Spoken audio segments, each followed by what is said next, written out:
prêter un bout de son jardin contre la moitié de sa récolte. C'est le principe du cojardinage, une pratique qui se développe via des sites spécialisés mettant en relation d'heureux propriétaires et des jardiniers en manque.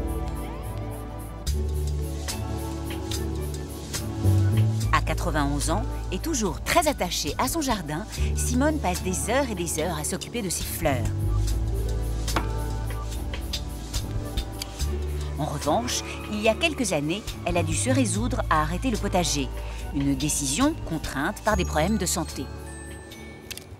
C'est embêtant de voir de la terre qui ne sert à rien. Mon terrain est bon et je ne voulais pas qu'il reste inculte. Et mettre en pelouse et puis d'être obligé de le couper sans arrêt. Et je préférais que ça profite à quelqu'un d'autre.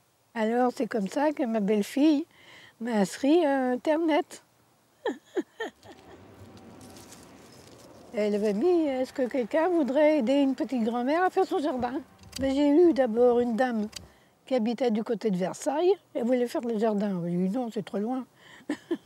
Ça va pas. » Et puis après, il y avait un monsieur plus haut, là, aux Ulysses, qu'on s'appelle. Mais là, il n'avait pas d'outils, il n'avait rien. Il n'avait pas l'air de s'y connaître. J'ai dit non. Puis après, il y a ce jeune qui est venu. On voyait qu'il aimait ça. Et puis, il est sympa. Bonjour.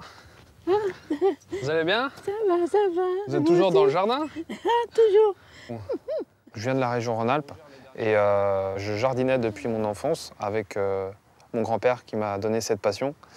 Et donc depuis 4 ans, je suis arrivé en région parisienne. Moi, je vais arroser les tomates un petit peu. Oh, ben oui. Ça me manquait quand même grandement et j'avais besoin d'un petit jardin pour être dehors, passer du temps dehors.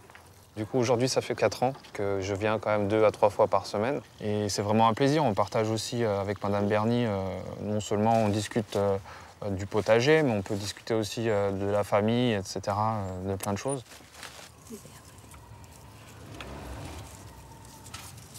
C'est aussi le plaisir de partager les légumes ensemble.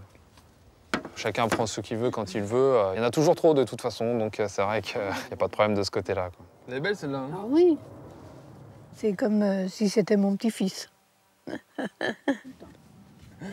Et sa copine veut retourner en Savoie. Alors, il va peut-être partir en Savoie aussi, lui. Alors, il faudra chercher quelqu'un d'autre. Ça, ce sera un crève-cœur, comme on veut dire.